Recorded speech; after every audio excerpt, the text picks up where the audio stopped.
Hola, Carlos. Hola Larisa, ¿cómo estás? Bien. ¿Y tú? Bueno, me alegro mucho, me alegro mucho. Hemos tenido un problemita acá, no sé qué pasó con la conectividad. Bueno, No, pero ahora está bien, ¿no? ¿Me ahora escucha? está bien, sí, pero la cuenta se había bloqueado, no sé qué había pasado, no sé qué pasó. Ah, pero Ah, bueno. sí, estamos entrando de a poco. Hola Alejandro, Alejandro, Hola, ¿qué tal, Larisa? ¿Qué tal, Carlos? ¿cómo Bueno, estás? bien. ¿Y tú? bien, bien, ¿cómo estás, Larisa? ¿Qué tal? Hola, Eduardo. Muy bien, muy bien.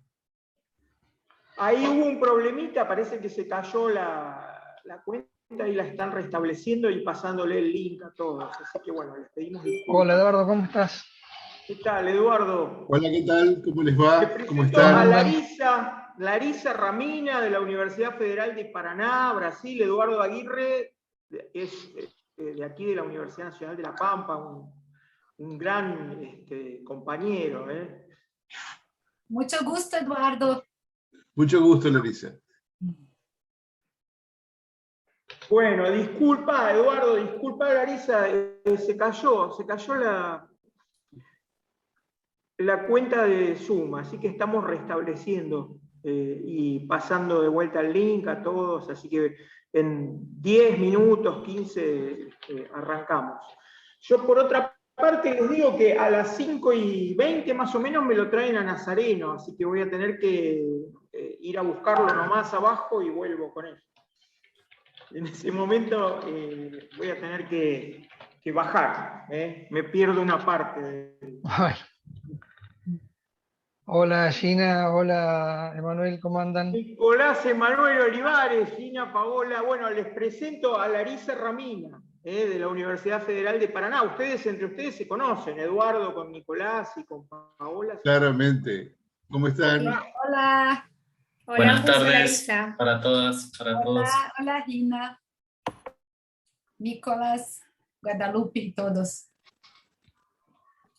Boa tarde para você. Ah, você é Muy bien, brasileiro? Nicolás. Não, argentino, mas um pouquinho de Ah, português.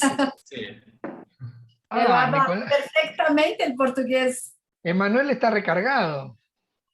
Obrigado, La obrigado. novia Foi Carlos que me ensinou. Foi Carlos que es me ensinou. Carlos brasileña, la Pescara que me novia de ensinou. Nicolás es Así. brasileña. Ah, Emanuel, Carlos, ¿hablas portugués? no, Emanuel está recargado, ¿eh? No vale así. Ahora puedo hablar en portugués en el seminario, ¿no? Sí, podés hablar. No, voy a hablar en español, preparé en español, pero mi acento no es tan bueno, entonces El tienen que nuestro hacer un tampoco, el nuestro esfuerzo. tampoco. Ni siquiera en castellano. Así. Falando a gente se compreende, Larissa. Você Sí, pode sí, falar devagarinho. ok, vou falar bem Devagar. devagar, despacio.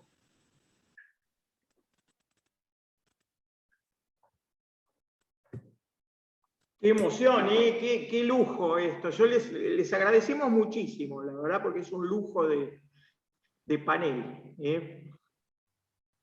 Sí, yo te agradezco por la invitación, es un honor para mí, lo sabes. Larisa, y después en diciembre tenés que estar también en las Jornadas Nacionales de Derechos Humanos, aunque estés allá en México, nos conectamos por Sí, Zoom. sí, vamos a México. Las fechas Van a son estar allá exactamente las mismas. en el grupo Puebla. Sí, sí. Qué Voy a bueno representar eso. el Tlajut. ¿Y vas a ir en enero a Sevilla, Larisa? Todavía no sé, ¿y tú? Y yo no lo sé tampoco, tengo que ver porque está medio difícil. Sí, Y para mí también me también, yo comprometí quería mucho. con mi hijo que íbamos a ir de vacaciones en enero justo en Sí, esas sí, mismas fechas. Así que, tengo la misma situación, solo que son 3 hijos. claro, mirá. Pero quiero ir, voy a intentar. Sí, sería re lindo poder encontrarnos allá, todas. Sí, todas. claro. Después de Vamos 2 a años. ver, vamos a ver. Acá lo que pasa es que todo pinta como que ya está caro y viene difícil. Sí, verdad. ¿Y cómo están ustedes? ¿Están volviendo las clases presenciales o no? Todavía no. Porque aquí sí, estamos Sí, sí, empezando. estamos volviendo, sí, claro. Sí, De a poco, ¿no? Empiezan los cursos con menos estudiantes, los exámenes con menos. Y el año que viene ya empezaremos así presencial con alguna hibridez para situaciones especiales. Pero sí. Aquí también lo mismo. Pero es difícil, ¿no? Es después de casi 2 años en casa. y acá hay una generación de estudiantes que está haciendo el segundo Sí. año de la facultad sin pisar la universidad. Exacto. Es una cosa que es Exacto. preocupante porque Muy preocupante. bueno, ha sido fuerza mayor, pero no es lo ideal, la verdad que no. Sí, y es difícil para todos, ¿no? Esa fase de transición después de tanto tiempo online. No sé, para mí está siendo un poco complicado. Sí, tuvimos que aprender, yo tuve que aprender un montón de cosas, Larisa, Sí. de cómo usar, todavía estoy aprendiendo, la verdad, porque soy una persona mayor, imagínate que Ah, sí, sí. cuando yo era joven, mi papá me levantó mucho para más ver joven la que tú, llegada del mucho hombre a la más. luna. Yo tenía poquitos años, uno de mis primeros recuerdos era en un televisor a válvula, ¿sí? En blanco y negro, Vos la llegada del hombre a la luna. participaste en la revolución de los transistores, vos, Alejandro. Claro, la revolución de los transistores. Eso yo lo viví, sí. El Walkman. Yo también. Hola David, bienvenido. Hola, ¿cómo estamos? David. ¿Cómo estás, David? Hola, Un Carlos, gusto Larisa, verte. Alejandro, Hola, David. Rodrigo, Nicolás, Paola, Eduardo y Te Guadalupe. presento, a ver, ¿a quién lo conoce? A Alejandro Ocio lo conoce. Es profesor acá de Derecho Penal. No, yo creo Hola, que buenas solo tardes, David. Rodrigo, David por Sánchez supuesto. Rubio es director del Departamento de Filosofía del Derecho de la Universidad de Y Sevilla, Lucía mi querido también. profesor de doctorado, amigo. Sí, pues nos Pese a su mantenemos juventud, jóvenes. Eso, hace 5 años. es el Andy García, Sí. muy parecido a Andy García. En la cuenta corriente. Sí, El verdad. En la Andy cuenta García de corriente. Sevilla es. Deportista. Nada, ya. Ya lo hice poner colorado, mirá, se fue. Mirá, Gina Paola Rodríguez es profesora acá de la Universidad de La Pampa, ella es Encantado, colombiana, Paola. radicada acá ya hace unos años. Sí. Es, Bueno. es doctora y es politóloga de grado. Vos sos politóloga, Gina, de grado. Sí, es así. Qué bueno. Nicolás Un gusto, Emanuel David. Olivares es un profesor acá destacadísimo, que también Mucho gusto. anduvo por ahí por España haciendo sus estudios de posgrado. Eduardo Aguirre bueno, el currículum es inabordable, es para mí uno de los intelectuales más importantes de acá de Qué La bueno. Pampa, hoy por hoy, con proyección a temas de filosofía, o sea que nosotros estamos aprendiendo de las cosas que escribe y dice Eduardo. Maravilla. Muy vinculado también a temas de filosofía latinoamericana, filosofía de la liberación, giro descolonizador. Bueno, y a Alejandro yo te lo presenté. A Larisa Ramina la conocés. Claro, David, vos La que andás Plata, viajando por y Brasil, doctor, ¿la sí. conocés de la Universidad Sí, Federal de claro. Paraná? Y en La Plata también, ¿no te acuerdas? El homenaje a Y Joaquín. estuvimos en el homenaje a Joaquín en La Plata, claro. Y en juntos. Sevilla. Sí, Y en Sevilla, por supuesto. Y Olé. sí. Bueno, entonces ya no tenemos más que presentar a Marianela Naboni. A Lucía y a Hola, Rodrigo, sí. Marianela. Hiciste todas las sociales, me Rodrigo Torroba, bueno, ya lo conocemos, hemos estado comiendo asado en la casa de Rodrigo. Y vino a Sevilla. Y vino también, claro, fue. Esa, bueno, no me acordaba eso, que habías andado por esa. Desde que vino a Sevilla está más sonriente. Sí, sí, impresionante la recepción. Le ha dado ahí el sol andaluz.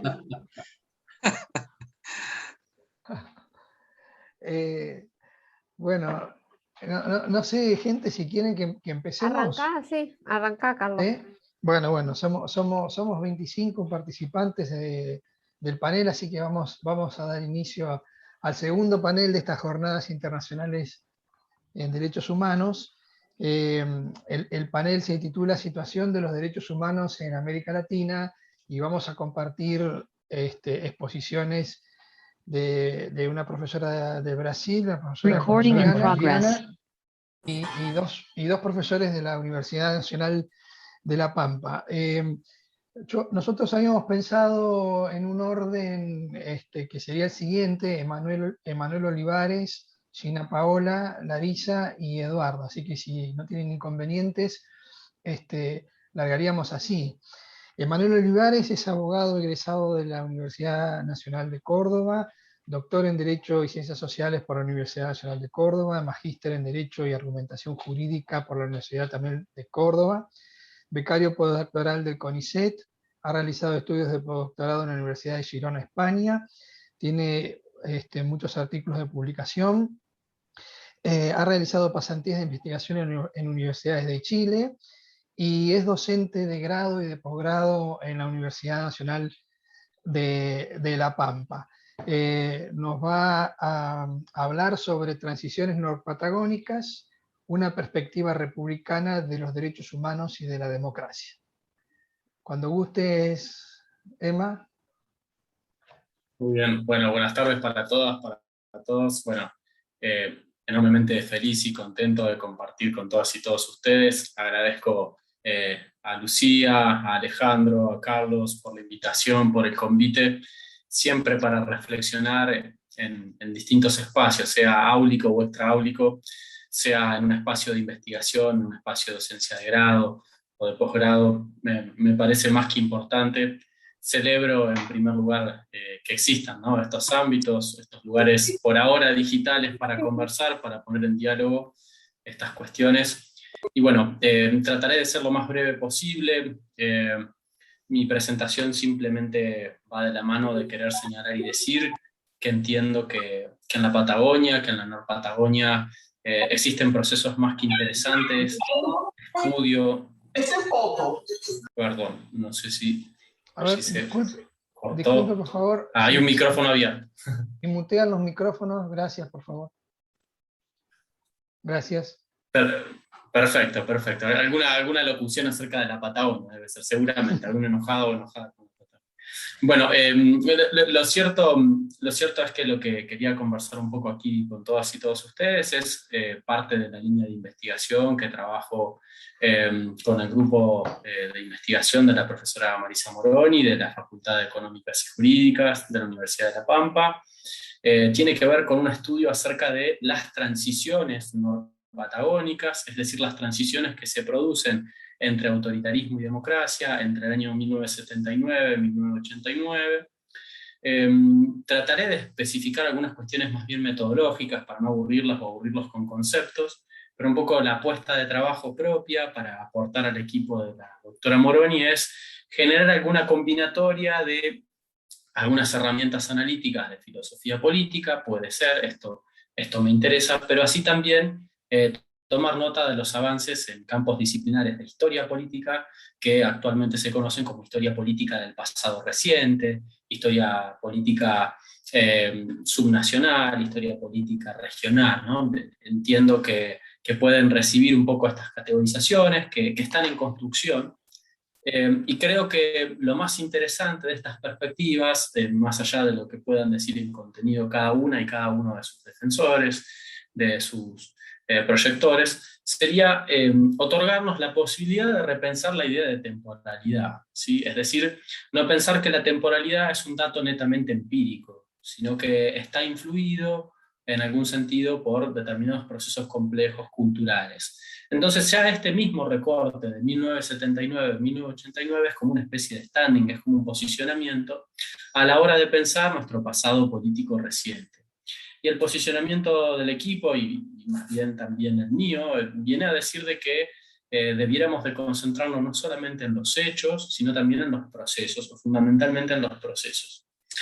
Más específicamente, mi trabajo es tratar de tomar nota de cuál es el acontecer o el discurrir de determinados procesos en Río Negro, en La Pampa y en Neuquén, en este periodo de tiempo que recién mencionaba, no limitándome a los aspectos plenamente normativos, jurídicos, políticos, como decir constitucionales, constituidos o constituyentes, sino pensar con algo más de amplitud en esta conexión entre historia política y filosofía política. Allí un poco al día de la fecha lo que pude ir recabando, lo que pude ir tomándole como un poco el pulso, es la existencia de distintas perspectivas discursivas. Una de ellas bien conocida, que es la perspectiva más bien autoritaria, o en algún sentido con la proyección de algunas figuras hacia el fin de la última dictadura argentina, una especie de democracia acotada o condicionada, que proponía, por ejemplo, la autoamnistía del grupo de jerarcas militares que generaron este horrendo, cruento y inmoral genocidio en nuestro querido país. Y otra perspectiva discursiva, no del todo satisfactoria, quizás hasta para nuestro paladar más de científicas y científicos, es la pluralista, agregativa, que viene de la mano de las cientistas y cientistas políticos como Robert Dahl, o pienso en Linz, por ejemplo, ahí para el colega Sánchez Rubio que está en España, que han sido grandes cultores de una manera de pensar la democracia con índices muy particulares, acotados, de los cuales hoy, por ejemplo, se alimentan las dinámicas lógicas de pensamiento de algunos grupos o entelequias grupales como Random House, ¿no? A la hora de pensar esta cuestión de cómo debiéramos de analizar la calidad de nuestras democracias. Entonces, un poco mi preocupación es qué ha acontecido con las transiciones, qué ha acontecido luego con los procesos de consolidación y con actualmente lo que podríamos denominar procesos de desconsolidación democrática. Entonces, a estas dos vías discursivas trato de ponerles nombres, trato de darle carnadura histórica, política, sujetos, eventos. No las quiero ni los quiero aburrir ahora con esto, pero sí me parece interesante decir que no existía una sola perspectiva, una manera de pensar la democracia que efectivamente triunfó, sino que existían más de uno. Luego en el proceso, o iniciando uno de los procesos de consolidación democrática, con la recuperación entre comillas, porque en realidad es la construcción de una nueva manera de pensar la democracia, surge el alfonsinismo y una lógica que podríamos llamar republicana deliberativa, con algunos atractivos y con otros problemas también, que llevan justamente a la incapacidad de poder sostenerse en el tiempo, post-crisis hiperinflacionaria que sufre nuestro país y otros países del Cono Sur en ese momento por razones obvias de créditos laconianos, de condiciones impagables en las cuales se someten, ¿no? Entonces, estas condiciones estructurales de pobreza, de injusticia social, son también las que en algún sentido hacen mella a otra perspectiva. En la combinatoria de estas lógicas discursivas, comienzan a surgir también otras maneras de pensar la democracia que son más bien propias de las provincias, no solamente de la nación. Entonces, un aporte muy interesante, por ejemplo, que hace un profesor del sur, que se llama Gabriel Rafar, y también hace otro profesor que se llama Camino Vela. Lo que dice Francisco Camino Vela, lo que dice el profesor Gabriel Rafar, es que existen transiciones, que no existe una sola transición a la democracia. Ese sería como un puntapié también interesante para comenzar a trazar un diálogo. La pregunta más interesante y profunda que trato de evaluar aquí, un poco en el trabajo, que insisto, son interrogantes, preguntas, algunos planteamientos metodológicos, no son planteamientos de fondo de algo que ya está listo, porque no me parecía el momento ni el lugar, sino quería apuntar más bien a la conversación. Y no a la lógica típica de exponer un paper detallado punto por punto. Uno de los puntos nodales es la absoluta obsesión, en algún sentido sana y en otro sentido preocupante, que a veces tenemos con algunas particulares maneras de conceptualizar el término de derechos humanos y las transiciones, ¿no? Con esto quiero decir que existen ciertos apegos todavía a seguir pensando los derechos humanos como criterios de validación jurídicos positivos, y no existe aún todavía una suficiente sostenibilidad teórica y más aún práctica para sostenerlos como genuinos ideales sociales y políticos.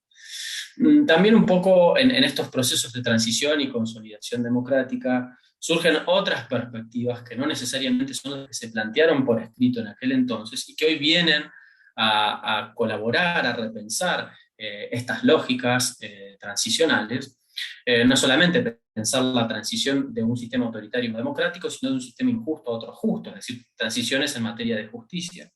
Y aquí también lo que trato de hacer es tomar nota de lo que señalan algunos autores que se piensan a sí mismos o se piensan a sí mismas como parte de lo que se llama giro decolonial, ¿sí? Estoy pensando, por ejemplo, en Walter Mignolo, que es un autor que ha trabajado bastante acerca de este aspecto y que hemos conversado y presentado infinidad de veces con Alejandro y con Carlos en nuestras clases de grado y de posgrado. Creo que es más que interesante entonces tratar de retomar cuáles son estos otros discursos, ¿no? Alejandro tiene un libro muy bonito de teoría constitucional que se llama Otros Nomos, es decir, pensando otras normatividades. Creo que necesariamente existe en la praxis constitucional una conexión entre otros nomos y otras discursividades políticas, ¿no? Que representarían un tipo de nivel de grado de abstracción que no necesariamente son las prácticas concretas, pero tampoco son aquellas ideas tan abstractas. Y creo que en ese nivel algo más intermedio, la historia política, la teoría crítica del análisis del discurso, la teoría histórica del análisis del discurso, creo que tiene cosas interesantes para señalar y para decir. Por ejemplo, las que podemos hoy pensar junto a algunas colegas que están repensando estos procesos transicionales, como Marina Franco, Florencia Levin, y tratan de generar cuáles son los procesos de politización o de democratización, en algún sentido, al interior de otros grupos no tan democráticos. O, por ejemplo, aquellos grupos de estudio y problematización que se generan en la Universidad de Buenos Aires, de la mano de, por ejemplo, Gabriela Rodríguez Rial, acerca de qué significa para nosotros, el término república, ¿sí? En Argentina, ¿no? Entonces, pareciera ser que hoy, por ejemplo, existe una tensión más bien interesante, conceptual, post-transición democrática, de qué entendemos por república, qué entendemos por democracia. Nuevamente, creo que es un momento más que interesante para tomar en cuenta no solamente las teorías más abstractas, no solamente las medidas políticas concretas, sino los procesos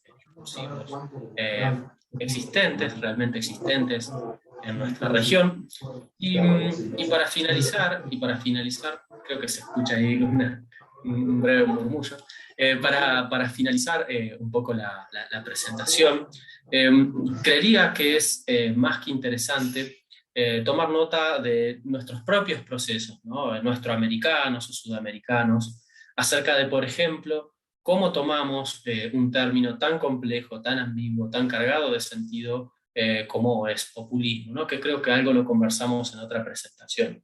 Creo que en los avances que han efectuado algunas colegas, como Cadaya, Coronel, que conversábamos algo con Gina en otra oportunidad, con un sentido mucho más sensible de nuestra propia historia política, existirían algunas formas en las transiciones de pensar a lo popular, lo nacional y popular, a lo populista, no necesariamente en la vena autoritaria y decisionista que a veces se quiere señalar, sino en un sentido algo más democrático, cívico, mucho más cercano a la idea de lo que podría pensarse como algún tipo, prototipo o ideario republicano social.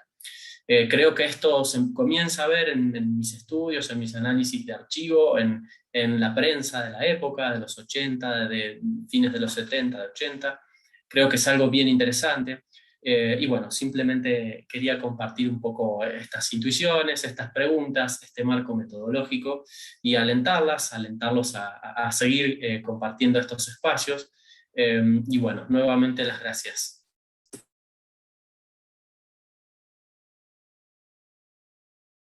Gracias, Emma, por tu participación. Yo en el apuro de iniciar, porque con este cambio del nazi y demás, omití comentar que ustedes, quienes deseen hacer alguna pregunta, alguna consulta, la idea es ir haciéndolas por chat, si les parece, y después de la presentación de los 4 expositores, abrimos un un espacio para el intercambio, el diálogo y la conversación. Si les parece bien, vamos a pasar entonces a la próxima expositora y en todo caso, si tienen alguna pregunta, alguna reflexión que les va surgiendo, yo las voy tomando de acá desde el chat. Bueno, muchas gracias. Bueno, a continuación vamos a escuchar a Gina Paola Rodríguez. Gina es politóloga colombiana, magíster en filosofía, doctora en ciencias sociales por la UBA. Actualmente es docente e investigadora en el Instituto de Estudios de América Latina y el Caribe de la Universidad de Buenos Aires y en el Centro de Investigaciones en Ciencias Jurídicas de la Universidad Nacional de La Pampa, de la cual es actualmente la directora. Nos va a exponer sobre situación de los derechos humanos en Colombia. Adelante, Gina. Bueno, muchas gracias, Carlos. Un gusto ver caras conocidas y ver nuevamente en Zoom a Eduardo Aguirre, que hace 2 años lo veo en Zoom y no hemos podido vernos viviendo los dos en Santa Rosa. Este panel inicialmente me había evocado una reflexión un poco más amplia sobre la región andina y los desafíos que tenemos en materia de derechos humanos, pero dado el tiempo tan acotado, yo he preferido hacer una breve reflexión sobre Colombia, que no deja de tener proyecciones regionales, en la medida en que el conflicto armado colombiano tiene toda una serie de productos de exportación, no todos buenos, y que seriamente implican, bueno, pensar de qué manera las políticas de derechos humanos de nuestros organismos regionales están realmente comprometidas con la defensa de los derechos de nuestros pueblos. Creo que el conflicto armado colombiano ha dado cuenta de un agotamiento del sistema interamericano, un agotamiento de los organismos que están comúnmente llamados a velar por los derechos de nuestros pueblos, y una noticia que me generó una profunda perplejidad en la última semana fue la decisión del fiscal de la Corte Penal Internacional, Karim Khan, de cerrar la investigación preliminar contra el Estado colombiano por crímenes de lesa humanidad, por crímenes de guerra y lesa humanidad, particularmente los más llamados falsos positivos o ejecuciones extrajudiciales que alcanzaron a más de 6.000 jóvenes colombianos que fueron secuestrados y asesinados por las Fuerzas Armadas colombianas.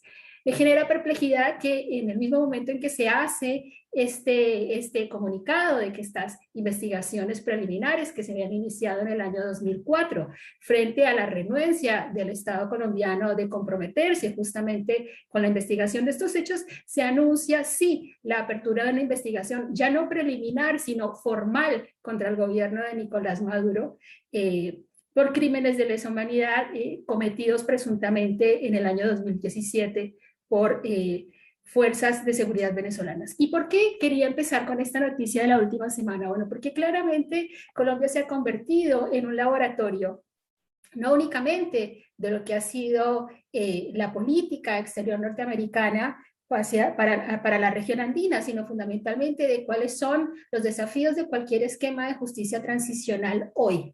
Nosotros veníamos de procesos como el centroamericano, en el cual detectamos toda una serie de fallas en los procesos de justicia transicional, de conflictos que, si bien tuvieron una salida jurídica, no por ello redundaron en una pacificación de los territorios. Lo que vemos actualmente en Centroamérica es la proliferación de armas, es la violación sistemática de derechos humanos y, en definitiva, sociedades que, pese a haber pasado por acuerdos de paz, no lograron reconciliarse, no lograron transitar hacia la paz. Y el problema con Colombia es que estaría siendo actualmente la oportunidad para que estos aprendizajes que tuvimos en Centroamérica pudieran aplicarse y tener por fin un proceso de justicia transicional, no vamos a decir perfecto, pero por lo menos con menos errores que aquellos que vimos en Centroamérica. No obstante, esta enorme oportunidad que abrió Colombia a partir del año 2016 en las negociaciones entre el gobierno nacional y las FARC-EP, lo que estamos viendo es que se nos agota el tiempo para que este proceso se consolide y que existe una vocación demarcación del gobierno actual del presidente Iván Duque de retroceder en la agenda concertada primero en La Habana, después en Oslo y finalmente firmada en Bogotá. Recordemos que Colombia atraviesa un conflicto armado interno desde hace más de 6 décadas, un conflicto armado que hunde sus raíces en la lucha por la tierra, en un país que nunca logró tener una reforma agraria y que ha dejado un saldo, una crisis humanitaria con unos saldos realmente horrorosos, son de horror. Más de 300.000 muertos desde 1960 hasta hoy, 40.000 secuestrados, 80.000 desaparecidos, 7 millones de personas desplazadas. Y desde el año 2016, cuando se rubricó finalmente el acuerdo de paz entre las FARC-EP y el gobierno colombiano, las violaciones a derechos humanos no solo no cesaron, sino que se multiplicaron. Es decir, que las garantías de no repetición que deberían estar dadas a partir de los acuerdos de La Habana y de Bogotá no se están cumpliendo. Desde 2016, en Colombia han sido asesinados 971 líderes sociales, defensores de derechos humanos, líderes de comunidades indígenas y ambientalistas. Esto en un contexto en el que Colombia, o el gobierno mejor, colombiano le ha apostado fuertemente al extractivismo y a la explotación de la naturaleza como mecanismo de desarrollo. Entonces, fíjense que son justamente no solo los defensores de derechos humanos, sino los ambientalistas, los pueblos indígenas, los pueblos afrodescendientes que están siendo desplazados y atocados en sus territorios, las principales víctimas de 2016 hasta hoy. ¿Y por qué es importante mencionar este incumplimiento de no solo lo refrendado en La Habana, en Oslo, en Bogotá, sino fundamentalmente la imposibilidad que tiene Colombia para salir de la guerra? Es importante mencionarlo porque pareciera que a nivel internacional las cuentas ya están saldadas en Colombia.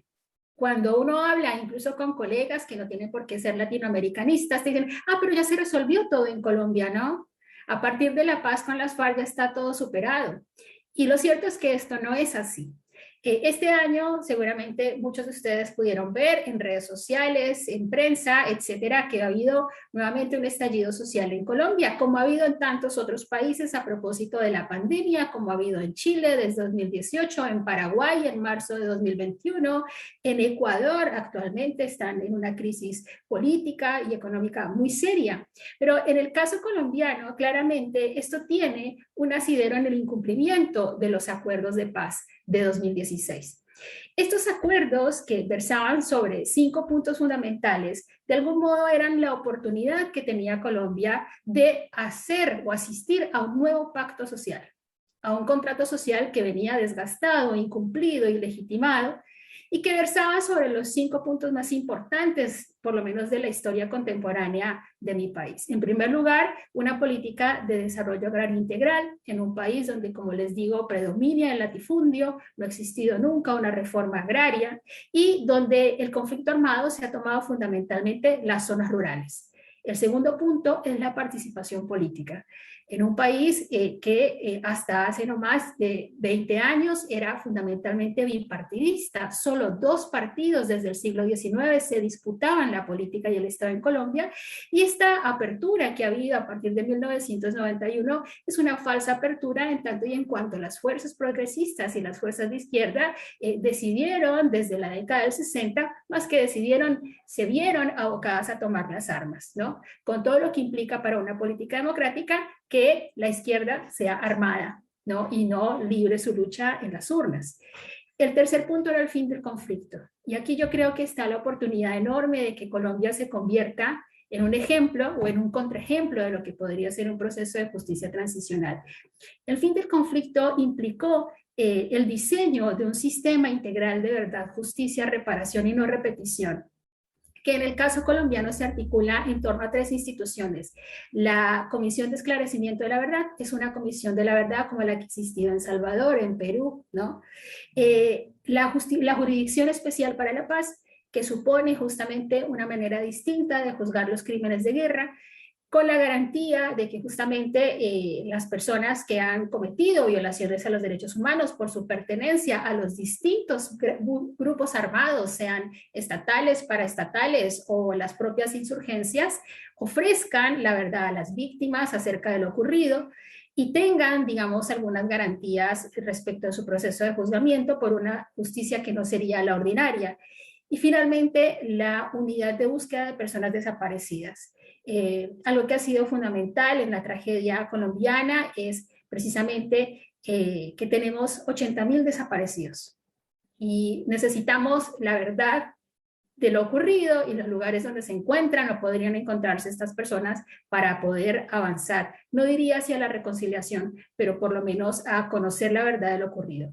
El cuarto punto de los acuerdos tiene que ver con el problema de las drogas ilícitas, que aquí es justamente cuando hablamos de drogas ilícitas uno de los puntos que ha implicado la internacionalización del conflicto armado colombiano. El manejo de la política antidrogas de los Estados Unidos desde el presidente Nixon hasta hoy ha tenido en Colombia un laboratorio especial en el manejo de políticas no únicamente de militarización de la región andina, sino fundamentalmente de prácticas de manejar el tema de las drogas ilícitas a partir del uso de agroquímicos como el glifosato y en contra justamente de los derechos no solo de las poblaciones, sino de los recursos naturales de los lugares donde están emplazados estos cultivos ilícitos. Y el último punto tiene que ver justamente con la reparación de las víctimas y fundamentalmente el reconocimiento. Aunque parezca increíble, en 60 años de conflicto armado, recién en el año 2015 el presidente Juan Manuel Santos, por primera vez en nombre del Estado colombiano, reconoció la responsabilidad del Estado en el asesinato de miles y miles de connacionales. Imagínense eso. Así que estos temas que tienen que ver con la reparación de las víctimas, con su derecho a la verdad, a la justicia y a la memoria, están en plena efervescencia hoy por hoy. Porque para mí es importante, si bien esta ya no es una línea de investigación, yo defendí mi tesis doctoral que tenía que ver con temas vinculados al conflicto armado por allá en el 2015, ahora estoy ocupada de otras cosas. Porque lo que me preocupa es que toda la atención que concitaba Colombia en plena efervescencia de las negociaciones por allá en el año 2016 se ha perdido. Y se ha perdido fundamentalmente porque todos sabemos que todo proceso de justicia transicional, todo posconflicto necesita no solo un acompañamiento de la comunidad internacional, sino fundamentalmente recursos financieros que acompañen el posconflicto. Lo que ha ocurrido con la pandemia es que el índice de prioridades en cuanto a los lugares críticos para la defensa de los derechos humanos se ha cambiado, se ha corrido. Y muchos países han empezado a privilegiar dentro de su presupuesto las propias necesidades internas, ¿no? La pandemia claramente nos convoca a una especie de nacionalismo de los derechos humanos en los cuales lo más importante es atender cuál es el frente interno, cuáles son las urgencias internas. Y claramente el proceso colombiano tenía una dependencia muy grande de la comunidad internacional, tanto a nivel político y diplomático, pero también a nivel financiero, y estos recursos están escaseando. Así que bueno, mi insistencia el día de hoy de hablar del caso colombiano tiene que ver, bueno, con que no se pierda de la agenda, con que no pensemos que el conflicto está resuelto y con hacer resonar la urgencia del caso colombiano, no solo como un laboratorio de paz y de mantener de algún modo el horizonte de los derechos humanos, sino de advertir que lo que se derive de Colombia tiene efectos y consecuencias a nivel regional. Bueno, les agradezco mucho la escucha. Bueno, muchas gracias, Gina, muy claro, muy interesante el planteo y la propuesta. Como les dije, si quieren hacer alguna pregunta, mientras tanto las tomamos por el chat, y si no, después abrimos un espacio de intervenciones. Seguidamente escucharemos a Larisa Ramina.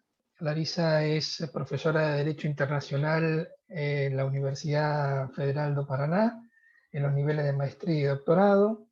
Es doctora en Derecho Internacional por la Universidad de São Paulo, postdoctora por la Université Paris o en Nanterre La Défense, miembro del Instituto Joaquín Herrera Flores, miembro de la Asociación Brasileña de Juristas por la Democracia de Brasil, miembro del Consejo Latinoamericano de Justicia y Democracia, autora de libros y artículos sobre derecho internacional y derechos humanos. Y en su exposición nos va a hablar de lawfare, guerra jurídica y derechos humanos. Muchas gracias, Carlos. Bueno, voy a hablar un poquito sobre los impactos de la guerra jurídica en Brasil en los derechos humanos.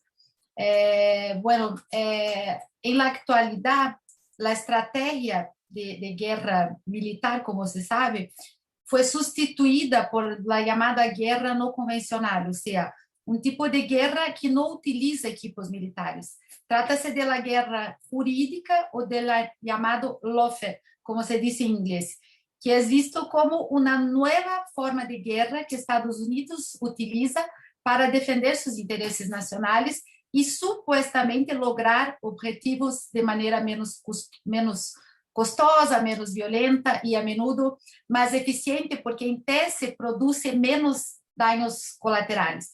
Pero ya veremos que eso no es verdad, porque los impactos de la guerra jurídica en las violaciones de derechos humanos son devastadores. Ese autoritarismo que se ejerce por medio de la guerra jurídica de hoy está relacionado con la nueva naturaleza de las medidas de excepción dentro de las rutinas democráticas. Las medidas excepcionales son fragmentadas, quirúrgicas y con apariencia de legalidad. El camino utilizado es la subversión de los propios instrumentos e instituciones democráticas, generando una regresión constitucional que deshidrata paulatinamente el Estado de Derecho y la democracia. En el contexto latinoamericano, la cantidad de casos, el momento político y la persistencia de la persecución política de líderes o ex empleados, servidores de los gobiernos progresistas a través de los tribunales, dilucidan que a pesar de que el lawfare no ha sido inventado para combatir tales líderes, ellos son su mayor objetivo. La guerra jurídica es entonces la estrategia actualmente utilizada por Estados Unidos para mantener el control hegemónico sobre su patio trasero, o sea, para neutralizar la independencia regional y deslegitimar a los gobiernos que no se alineen con sus intereses. En ese nuevo tipo de guerra que ha sido denominada por el cientista político ruso Andrei Korybko como Operación Cóndor 2.0, en lugar de golpes militares se promueve un cambio de régimen basado en el uso del derecho y de todo el sistema de justicia bajo el alegato de la lucha contra la corrupción, que enmascara los verdaderos intereses imperialistas del país. Esa cruzada se operacionaliza con la ayuda de tribunales nacionales y también extranjeros y grandes grupos de comunicación que, por un lado, tratan la corrupción como un problema inherente a los proyectos de desarrollo de los gobiernos progresistas solamente, y por otro proclaman la eficiencia y transparencia del sector privado en detrimento del sector público. Esos dos elementos, el sistema de justicia y los medios de comunicación, son los principales ingredientes que amalgaman lo que se puede denominar lawfare o guerra jurídica.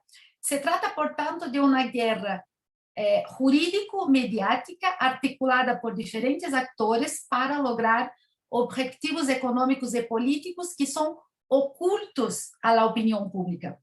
Esa estrategia está ilustrada en Brasil por la llamada Operación Lava Jato, que, utilizando la lucha contra la corrupción como cortina de humo, enmascaró intereses geopolíticos relacionados principalmente con los recursos energéticos de petróleo y gas. Dichos objetivos se derivan de medidas encaminadas a la autosuficiencia energética y al desarrollo de la industria nacional que fueron adoptadas durante los gobiernos del Partido de los Trabajadores, ¿cierto? Y que fueron contrarias a las aspiraciones hegemónicas del gobierno de Estados Unidos y de sus empresas transnacionales. La antigua máxima, para mis amigos todo, a mis enemigos la ley, resume la naturaleza del lawfare, es decir, la distorsión del derecho y del sistema de justicia para promover esos intereses ocultos de los amigos y castigar a los enemigos que se oponen a tales intereses. En Brasil, la guerra jurídica se implementó mediante el uso de mecanismos transnacionales de persecución con la cooperación criminal de los operadores del sistema de justicia nacional. Eso porque la corrupción pasó a ser entendida como sistémica y transnacional, y luego fue considerada como un crimen transnacional y, por lo tanto, una amenaza para la seguridad nacional de Estados Unidos. En consecuencia, entra en juego una gigantesca trama legislativa e institucional que asegura que la investigación y sanción judicial contra actos de corrupción nacional y transnacional en Brasil se concentren en la jurisdicción de Estados Unidos. Por lo tanto, el lawfare en Latinoamérica no es un proceso políticamente neutral, como quiere aparecer el lema tantas veces repetido de la lucha contra la corrupción. El objetivo estratégico común de la ofensiva judicial es la desestabilización de gobiernos cuyos proyectos se distinguen por dos componentes, a saber, trabajar por la justicia social y buscar la afirmación de la soberanía.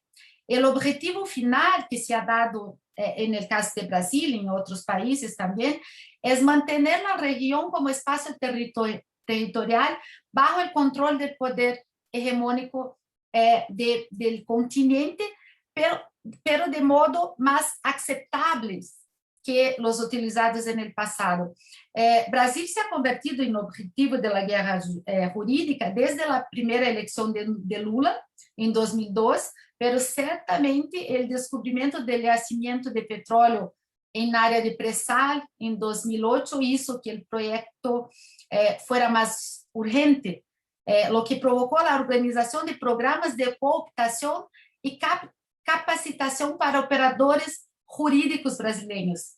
En junio de 2013 tuvimos protestas que fueron orquestadas por agentes extranjeros y que recordaron las revoluciones coloridas de la primavera árabe, pero sirvieron convenientemente para crear un clima de hostilidad contra la corrupción sistema del progresismo latinoamericano, es decir, en Brasil, contra el Partido de los Trabajadores, el expresidente Lula y la presidenta Dilma. Como resultado de esas protestas, en el mismo año se aprobaron dos nuevas leyes que se inspiraron fuertemente en el proceso penal estadounidense y en las llamadas fuerzas de tarea anticorrupción. La Operación Lava Jato, que es considerada la operación anticorrupción más grande de la historia de Brasil, comenzó a operar en 2014, poniendo inmediatamente en práctica ese aparato legal recién adoptado. A partir de entonces, una serie de detenciones cautelares de empresarios y agentes públicos, sumadas a filtraciones selectivas de información y acompañadas de gran espectacularización mediática, crearon las condiciones tanto políticas quanto sociales para el establecimiento de un proceso de impeachment fraudulento y posterior destitución de Dilma Rousseff. Ese golpe permitió reanudar un proyecto ultraliberal que ha sido derrotado en las urnas por 4 veces seguidas y llevado a cabo con las reformas laborales, previsionales, con la extinción de la exclusividad de Petrobras como operadora de Presal y con una serie de privatizaciones. Entonces, a los reveses sociales se sumó la destrucción de parte de la industria nacional brasileña y la nefasta injerencia en el proceso electoral brasileño, ambos conducidos por Lava Jato.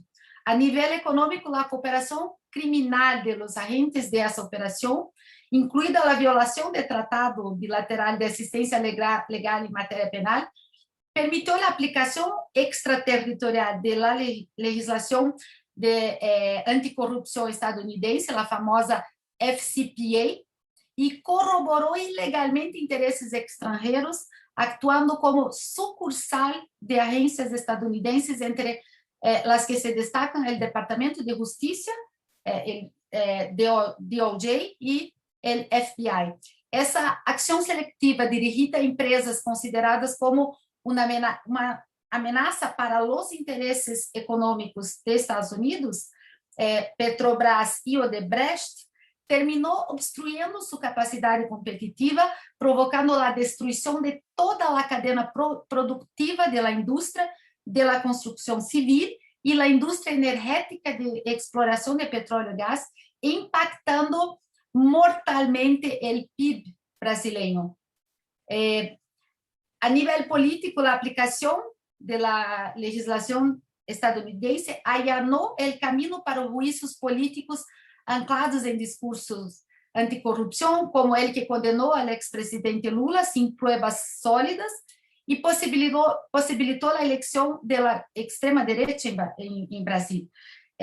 Tal foi essa articulação para impedir a candidatura de Lula em 2018, que el entonces juez Sérgio Moro, responsável de sua condena, recebeu como prêmio o cargo de ministro de Justiça por el presidente electo Jair Bolsonaro.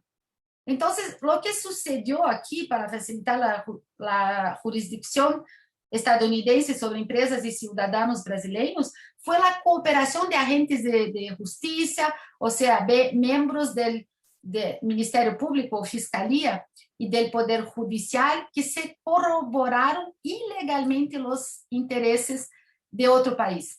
Lava Jato actuou como um partido político representativo de interesses estrangeiros, possibilitando essa extraterritorialidade com uma grande quantidade de evidências e acesso a investigados e as consequências do abrumador ataque contra a soberania nacional, o patrimônio nacional e os direitos humanos que aún não se han medido.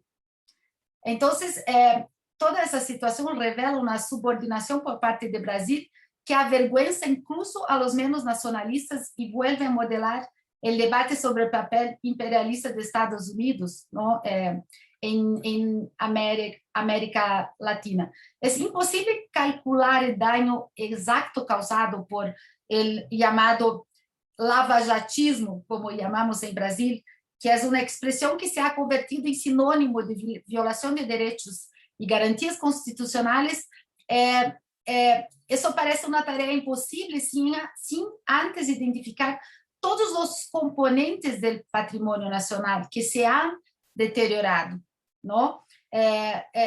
Como se sabe, determinadas empresas nacionais foram completamente destruídas, não? E eu hablo de Petrobras e Odebrecht. Então, os primeiros números a incluir em el cálculo dessas perdas devem ser os derivados da destruição de essas empresas e de toda a cadeia produtiva da indústria da construção civil e energética em la explotação petroleira, incluída a perda de ingressos, de empleos, montos pagados em acordos de delação premiada, não sei se diz assim em espanhol, delação premiada, não sei se me entende, lucros cessantes, perdas derivadas do processo de privatização, de poços petroleiros de alta produtividade, capacidade de generar riqueza e suas consequências. O colapso afetou significativamente o PIB brasileiro. E também o golpe de Estado contra Dilma, em 2016, permitiu a reanudação de um projeto ultraneoliberal que havia, como he dicho, sido derrotado 4 vezes seguidas, não? Levado a cabo com as reformas laborais, de seguridade social, tanto relacionadas com a gestão da força de trabalho como com privatizações.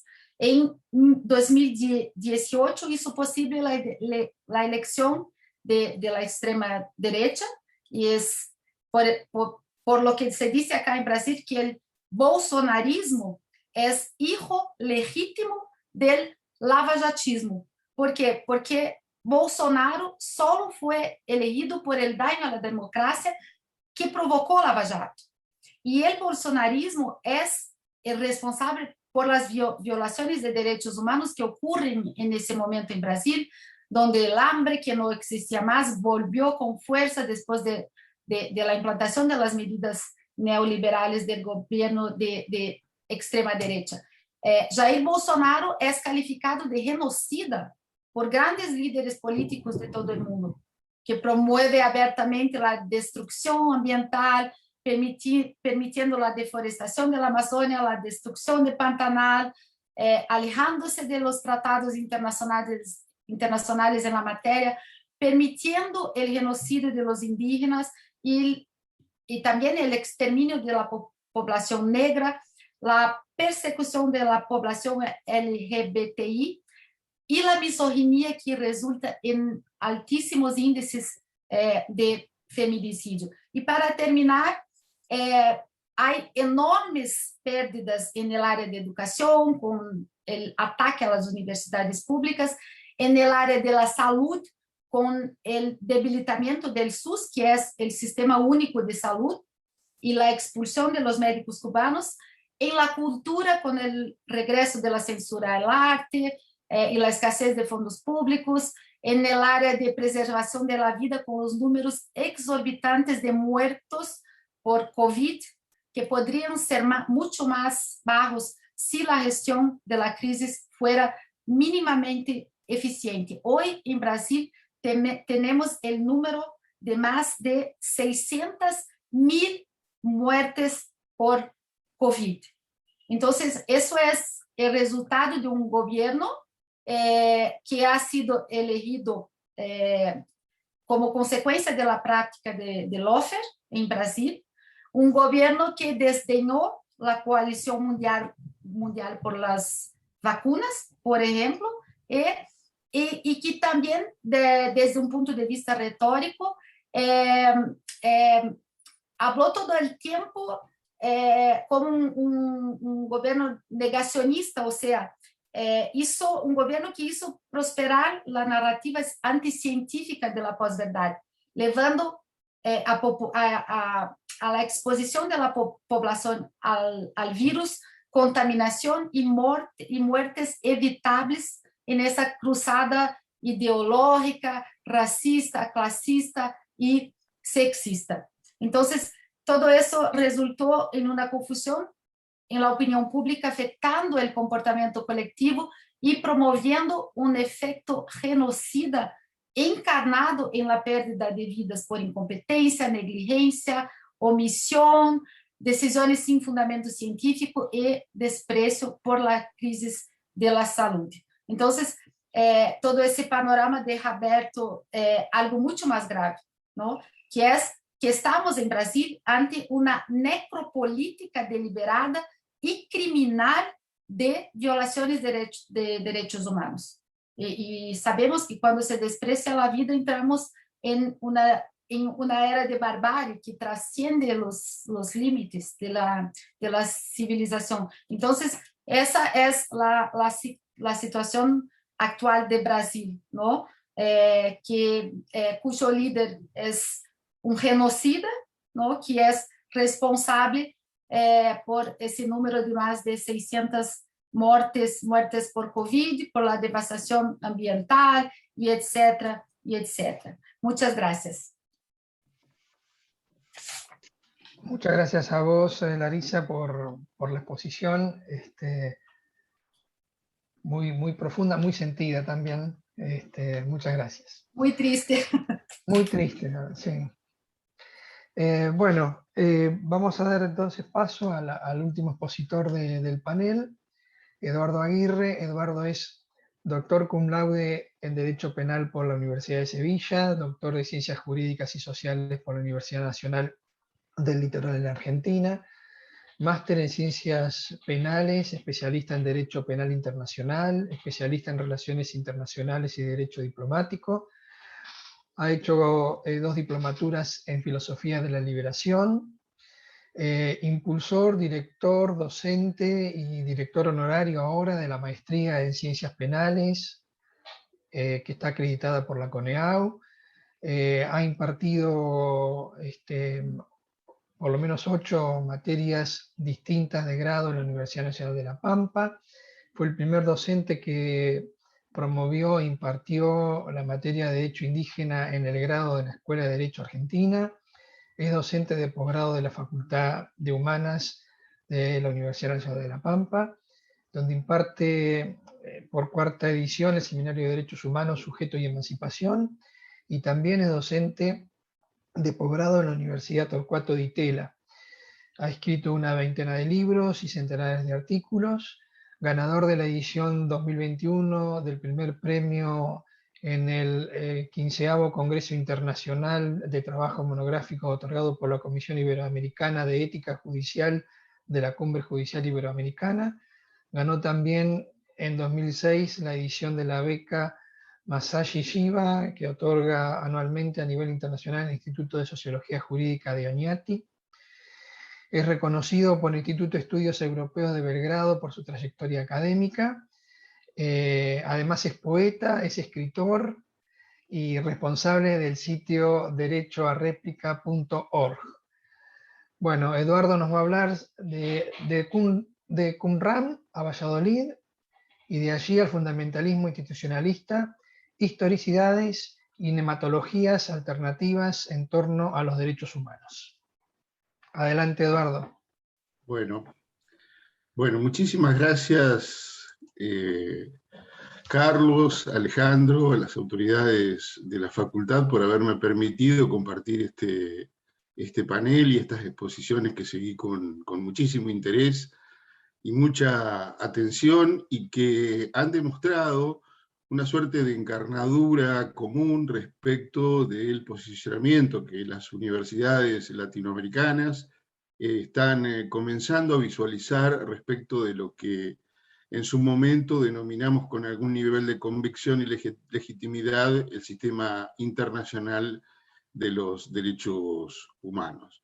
En las intervenciones anteriores tuve oportunidad de escuchar algunas cuestiones que me parece que podrían motorizar mi exposición ulterior, en el sentido de una necesidad de problematizar la categoría de temporalidad, del agotamiento del sistema internacional de derechos humanos, de la actitud de los efectores institucionales de derechos humanos a nivel mundial, del populismo, esa bestia negra de la teoría política, que advertimos en su tratamiento normalmente descalificador que se hace en este margen, la decolonialidad, el lawfare, etcétera, etcétera. Es decir, todas cuestiones y aspectos que indudablemente tienen que ver con la necesidad de replantearnos la cuestión de los derechos humanos, sobre todo en este marco pandémico que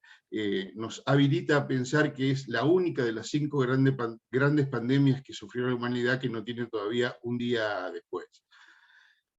Como bien decía Carlos en su generosa presentación, actualmente impartimos con la profesora Liliana Ottaviano un seminario que se llama Derechos Humanos, Sujeto y Emancipación en la Facultad de Ciencias Humanas de la Universidad Nacional de La Pampa, y a partir de ahí hemos intentado hacer diferentes recorridos que se intersectan en algún punto en función de nuestros saberes y procedencias epistémicas diferentes, y últimamente, justamente para analizar esta cuestión de los derechos humanos y de los procesos de traslación de las estructuras jurídicas en el mundo, o en las regiones que han sido colonias, me adentré, pese a no provenir del palo, y esto lo saben todos quienes me conocen, religioso, en sendos cursos que se dictaron en la Universidad Hebrea de Jerusalén hace muy pocos meses, donde se abordó la cuestión de la secta de los esenios, los rollos del Mar Muerto o rollos de Qumran, las reglas de esas comunidades que habitaron hace 2500 años, la antropología bíblica, Juan el Bautista, Pablo de Tarso y sus cartas a los romanos, Jesús, los paralelos y diferencias que se han hecho entre la historia y la religión, y la historia del cristianismo y sus valores originarios. Les repito, esto para mí implicaba un mundo desconocido, pero que me parecía inexorable, porque los últimos datos que tenemos, objetivos, relevados, es que durante la pandemia se pudo observar que el 85% de la población del mundo se aferraba a una creencia trascendente, cualquiera sea ella. Por lo tanto, me parece que nosotros, para ingresar a analizar de manera crítica y decolonial los derechos humanos, tenemos que imprescindiblemente de construir ciertos dogmas de los cuales venimos precedidos por nuestra formación, fundamentalmente, yo diría, materialista en el caso de quien les habla. Ahora bien, como acontece de ordinario con los grandes procesos de aculturación y deculturación, como ha ocurrido en nuestra región, nos ha resultado difícil especificar con precisión histórica y cronológica cuándo fue que los derechos humanos, que son una categoría política, que fueron y son una bandera de lucha que obtuvo en nuestro país resultados sin precedentes a nivel mundial, se convirtieron por cuerda separada en un mantra de reproducción de las coordenadas del capitalismo transnacional. Y esta afirmación la podemos estimar en el hecho de que la imposición neoliberal, el fin de la historia, el fin de las ideologías, el derrumbe de los paradigmas totalizantes y el consenso de Washington pudieron haber sido el marco temporal de habilitación de esta invasión silenciosa, subrepticia, casi clandestina, que terminó generando un esquema y una forma de pensar los derechos humanos que fuera compatible con ese nuevo mundo, y que fuera, o intentara al menos ser menos violentos, pero que, como bien lo señaló Larisa hace un rato, no lo fueron con respecto a los pueblos de este margen. Ahora, esa tímida conjetura que estoy ensayando no se refleja como autocrítica urgente e imprescindible, todavía al menos en la manualística jurídica, ni en la mayoría de los análisis del derecho, y este tiene que ser un motivo de preocupación para todos. Ya hace más de un cuarto de siglo que ese fundamentalismo democrático y una nueva o una modalidad tradicional, unívoca de concebir los derechos humanos, atravesaron todas las fronteras, sean estas fronteras políticas, geográficas, dogmáticas, éticas, epistémicas o áulicas, y comenzaron a expresar una invasión cultural, a convertirse en un verdadero caballo de Troya, y asumirse de la forma en que el sistema de control global lo imponía. La democracia fue entonces aquella que se afirmaba en las reglas formales de un capitalismo cuyas ultraderechas de última generación ya ni siquiera pueden soportar en su más baja intensidad a la propia democracia decimonónica. Los derechos humanos fueron así el producto de una reproducción institucionalista, normativista, repetitiva y dogmática que en parte, solo en parte, se amarró a los postulados de la Revolución Francesa, pero que en general abrevó en el horizonte de proyección de un neoliberalismo atroz que se expresa a través de instituciones políticas de una globalización que ya Lacan había previsto en su proposición del 9 de octubre de 1967. Decía Lacan en ese momento: nuestro porvenir de mercados comunes será balanceado por la extensión cada vez más duras de los procesos de segregación. Lo leo textualmente. Hoy podemos constatar su impronta de segregación, de explotación y de opresión en normas, convenciones, tratados, tribunales ad hoc, intervenciones humanitarias, códigos, mecanismos de litigación, organizaciones no gubernamentales que se encargan de garantizar la reproducción de las nuevas relaciones de dominación. Como lo señalaba Althusser, estos derechos humanos malversados son un gigantesco dispositivo de aparatos ideológicos y represivos, una fórmula política y jurídica tendiente a asegurar la hegemonía del capital neoliberal. No necesitan siquiera respetar las grandes coordenadas del liberalismo político, basta con señalar la creación de tribunales especiales con posterioridad a grandes conflictos humanitarios y analizar críticamente el comportamiento de estos efectores internacionales, humanitarios, como bien se lo ha señalado. A veces no son ni siquiera advertidos en su rol de reproducción del control punitivo al interior de los estados, con códigos procesales idénticos en todo el mundo, análogos sistemas de mediación de clara connotación anglosajón y colonial, y de esa manera siguen apareciendo sin mácula ni crítica alguna en los programas curriculares de la mayoría de las escuelas de derecho, donde abundan los ejemplos thatcherianos de lo que podríamos denominar captura de las almas. En palabras de Jorge Foa Torres, podríamos decir, leo nuevamente de manera muy rápida, en definitiva, el jurista argentino ubica a la ciencia jurídica como un conocimiento dogmático, pero no busca establecer las reglas precisas para la formulación de un discurso verdadero, sino para obtener las herramientas críticas necesarias que permitan una lectura descríptica de un discurso que desconoce la constitución histórica de su propio objeto. Y en la necesidad de reconocer una nueva historicidad de ese objeto de conocimiento que es el derecho, y particularmente los derechos humanos, es que me he animado a esbozar este punto de partida. El tránsito por una única historicidad fraguada, además, establece el eje que podríamos denominar 1789-1948 para explicar el inicio de la vigencia de los derechos humanos. Por supuesto, también una nula crítica al comportamiento antidemocrático de la ONU, la oprobiosa trayectoria de la OEA y de los grandes tribunales internacionales que se multiplicaron por el mundo entero con sus vergonzantes y preocupantes resoluciones, empezando por Tokio y Nuremberg y continuando con el Tribunal Penal Internacional para la antigua Yugoslavia, por citar solamente algunos ejemplos. Los tribunales actuaron legitimando la venganza aleccionadora de los vencedores sobre otros criminales masivos, repudiados también unánimemente por la historia.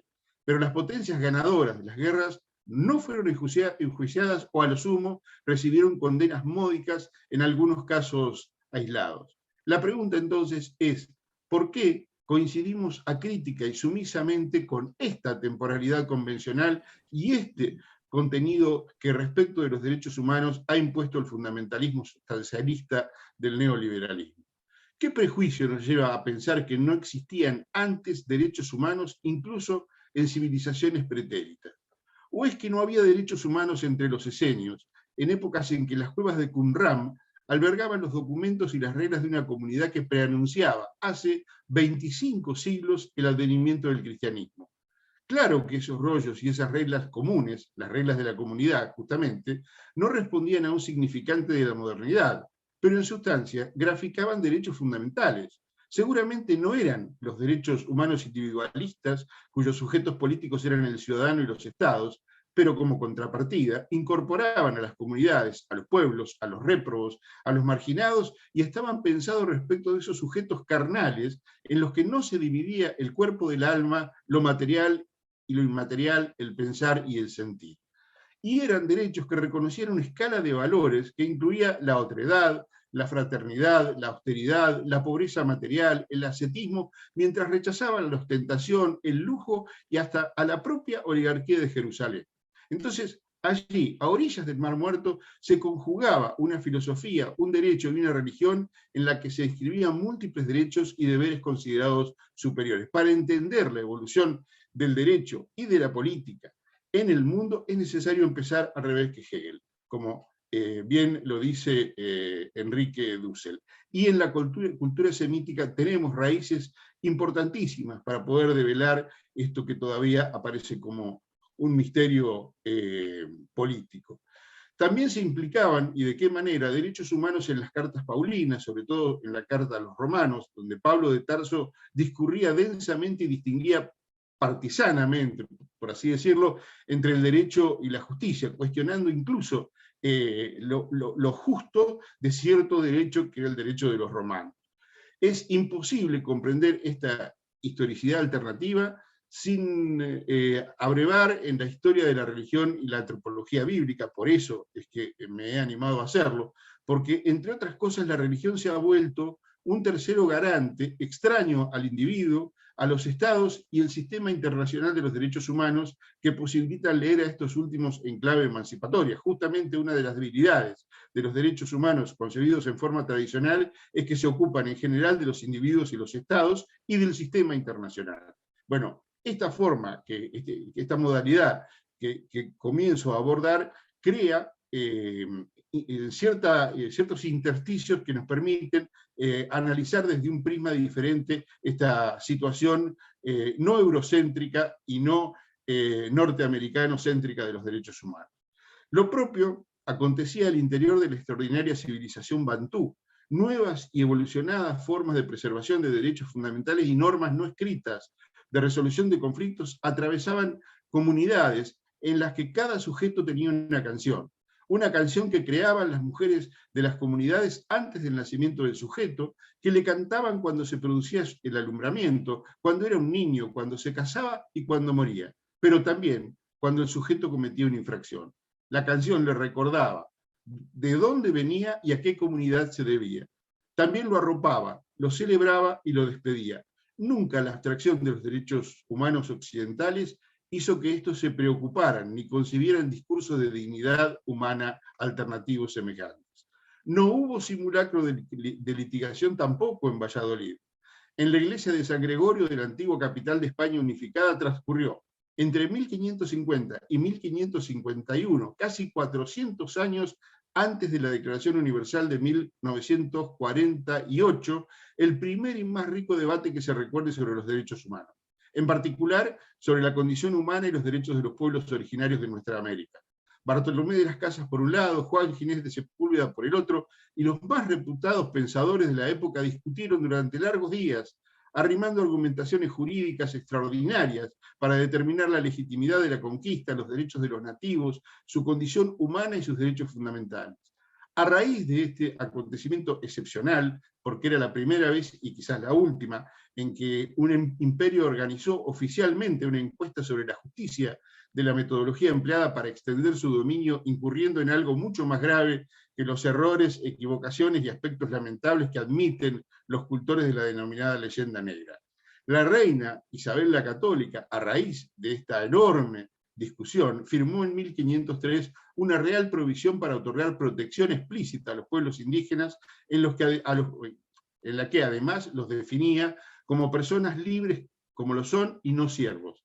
Allí se jugaba la suerte de millones de seres humanos que vivían en un continente 30 veces más grande que España. No era una justa menor de la OEA. No hace falta añadir que también los habitantes originarios de América exhibían un respeto irrestricto sobre los derechos de la naturaleza, la flora, la fauna, el equilibrio de la tierra de la que formaban parte y desde luego también de los derechos de sus semejantes. Eran verdaderas comunidades en las que los niños y los ancianos eran sagrados y la armonía un valor trascendental. Es curioso, los derechos humanos en muchas oportunidades fueron exhibidos como una alternativa superadora del oscurantismo teocrático de la Edad Media. Eso lo conocemos todos y es una de las tantas consecuencias erráticas de concebir la historia en eras y leer el mero transcurso del tiempo como un tránsito hacia el progreso impulsado por la técnica, como decía Heidegger y como también refería Nicolás. Sin embargo, los derechos humanos se encuentran hoy ante una situación problemática. Un verdadero laberinto borgiano donde la propia Iglesia Católica aventaja a los organismos institucionales de derechos humanos con reivindicaciones que no son normativistas ni dogmáticas, sino profundamente éticas y humanistas. Con el papado de Francisco se critica la política exterior estadounidense, la política migratoria de Trump, se ponen en cuestión las políticas de austeridad que promueven los grandes organismos mundiales de crédito, se impulsa un diálogo en Venezuela, se critica al neoliberalismo. En una soberbia exhortación apostólica, Evangelii Gaudium, dice textualmente el Papa que hay ideologías que defienden la autonomía absoluta de los mercados y que esas ideologías son causantes justamente de la desigualdad y menoscaban la potencialidad y el deber de los estados de ocuparse del bien común, instaurando una nueva tiranía invisible. Nunca la ONU, ni la OEA, ni el Tribunal Europeo de Derechos Humanos, por mencionar algunas instituciones, han realizado una caracterización tan disruptiva como precisa. Por eso, como dice de Sousa Santos, la hegemonía de los derechos humanos convive con una realidad perturbadora. La gran mayoría de la población mundial no constituye el sujeto de los derechos humanos, sino que son meros objetos de nuestros discursos sobre los derechos humanos. Y esos discursos son los de la colonialidad, los que no reconocen las situaciones de colonialismo interno y derechos colectivos que no forman parte de las urgencias de los grandes espacios institucionales que deberían ocuparse de la materia. las luchas de los feminismos, de los colectivos LGTBIQ, de los pueblos indígenas, de los migrantes y desplazados, de los afrodescendientes, de las víctimas del racismo, de los usuarios de salud mental, de las minorías religiosas, de los millones de pobres y segregados. Derechos que no se ejercen individualmente, sino solamente de manera colectiva, derechos humanos que habitan por fuera de los formatos y la ideología fundamentalistas de la nematología supremacista, de la ideología supremacista también podríamos decirlo, y de los grandes aparatos de control social globales, celosos custodios de un sistema mundial. Muchísimas gracias. Muchísimas gracias, Eduardo, por este recorrido. Y por el tiempo, todos la verdad han entrado dentro de las pautas de tiempo, lo que nos permite abrir ahora un espacio de intercambios entre los que les interese hacer algún tipo de observación, apreciación, consulta, pregunta, lo que ustedes quieran.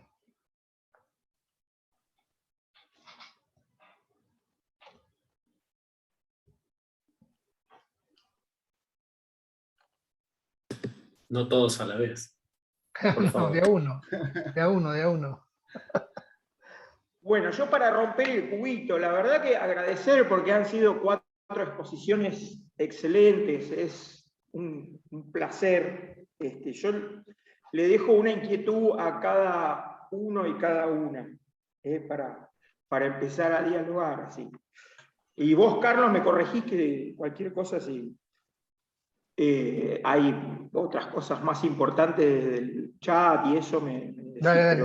Bueno, yo me quedé, primero le quería preguntar a Nicolás y a Eduardo, a Larisa, a Paola, con el tema del populismo, porque a mí me parece que hoy por hoy se usa populismo, es como un significante vacío, si bien algunos compañeras, compañeros han pensado en darle un giro crítico y progresista al término, como Ernesto Laclau o Luciana Cadaya, que yo respeto y aprendo de ellos y ellas. A mí me parece que si hoy, en el sentido común, ¿no?, que es donde se da en definitiva la batalla cultural, por decirlo así simplemente, se le dice populismo a Bolsonaro y se lo acusaba a Lula de populismo en su momento, entonces el significante es un significante vacío, que no sirve. Tenemos que buscar otros términos para diferenciar lo que son las nuevas derechas, que se adjetivan como populistas también, de los gobiernos críticos del neoliberalismo. Les dejo esa pregunta, esa inquietud. Después, Gina, Paola, estamos todos concernidos con lo que está pasando en Colombia. De hecho, hace poco nosotros organizamos en La Plata un seminario de Derecho Crítico donde invitamos a compañeras y compañeros de Colombia para que nos cuenten lo que está sucediendo allí.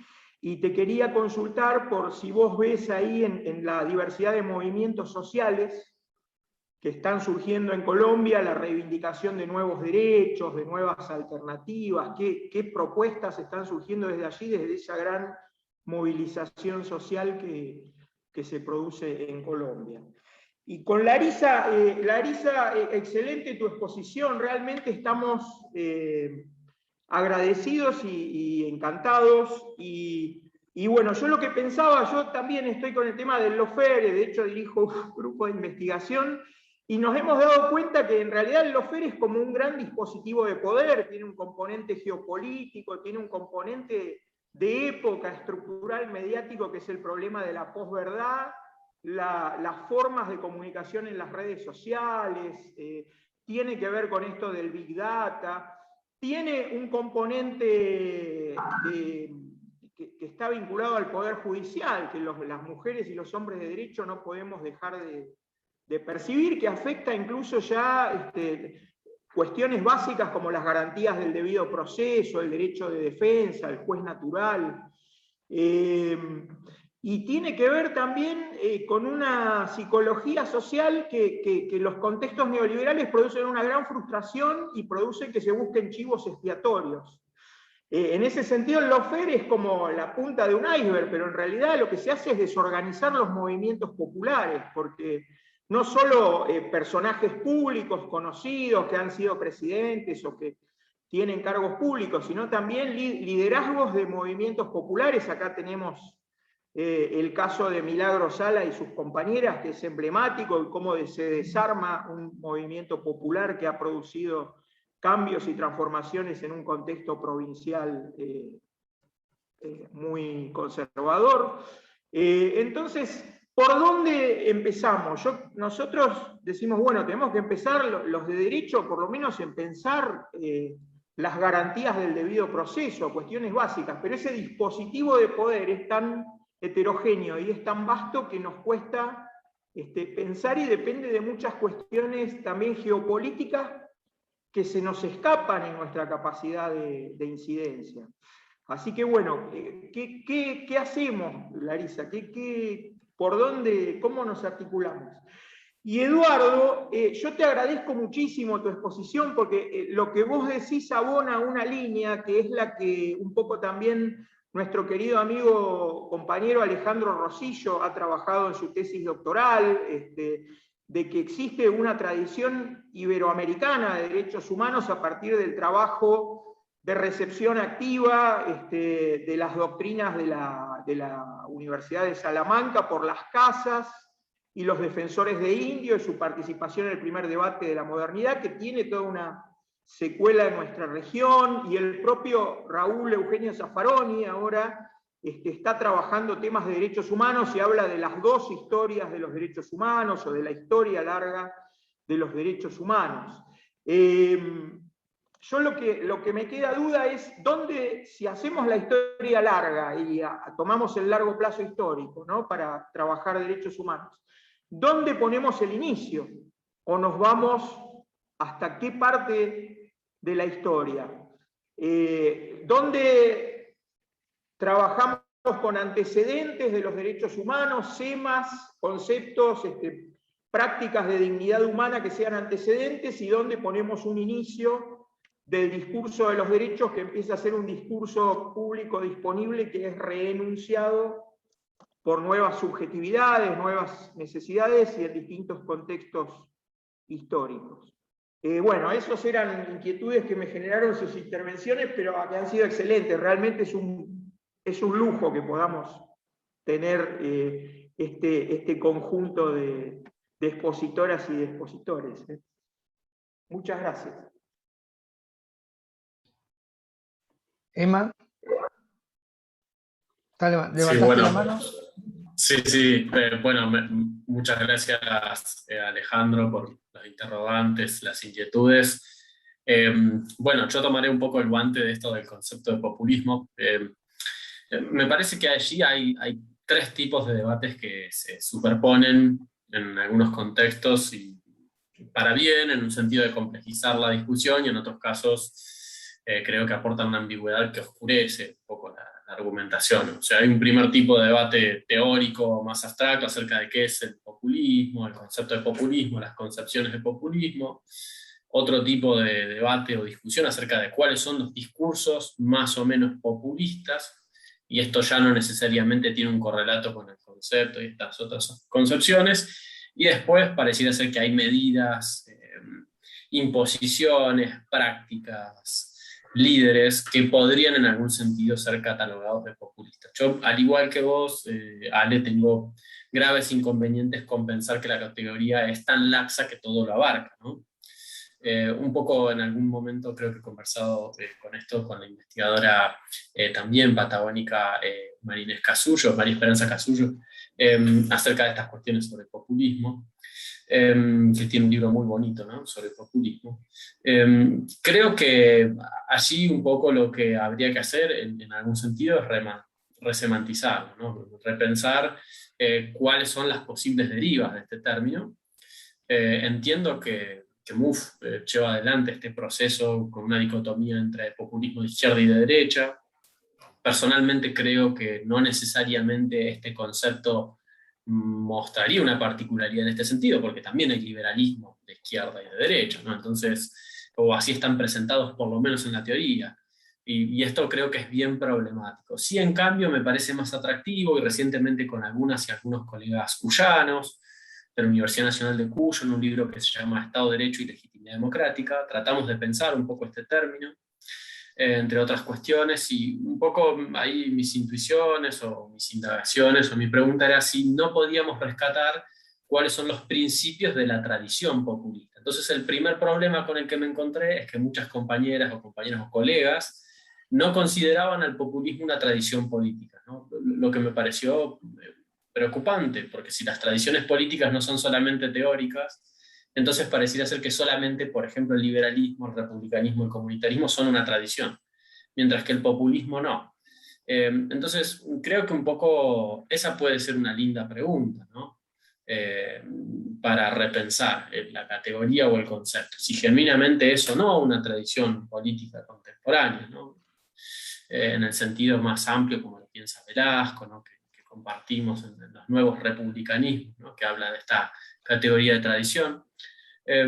Yo creo que tiene alguna posibilidad de ser pensada como una nueva tradición, y creo que hay expresiones que son más bien cívicas o democráticas, en las cuales hay un proceso más de lo común, de lo público común, y que son bien bastardeadas en términos mediáticos, y luego hay otros procesos que son bien decisionistas, a los cuales mediáticamente se emparentan algunos tipos de prácticas o herramientas discursivas con gobiernos que no tienen absolutamente nada que ver con estas prácticas más democratizantes, ¿no?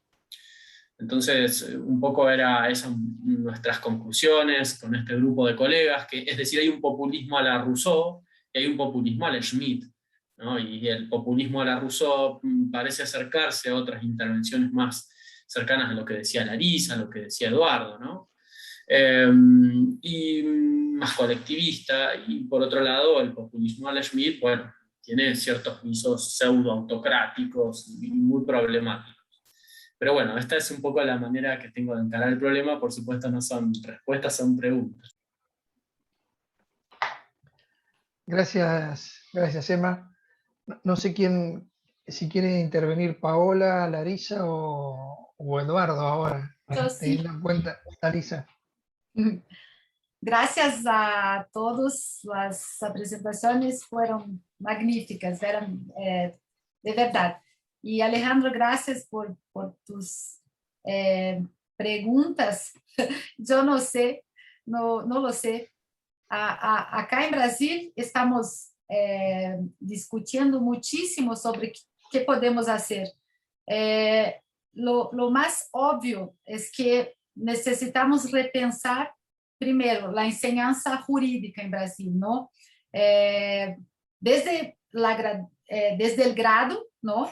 El grado en Derecho, pero necesitamos también repensar la forma de ingresos en las carreras jurídicas, o sea, en la magistratura, en la fiscalía, en la Policía Federal.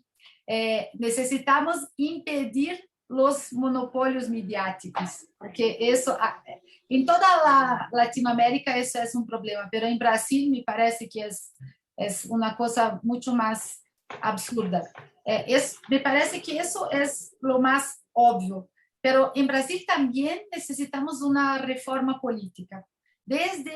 Necesitamos repensar las relaciones entre los poderes de la República, el equilibrio entre esos poderes, desde el poder de la Cámara de Diputados acerca del proceso de impeachment.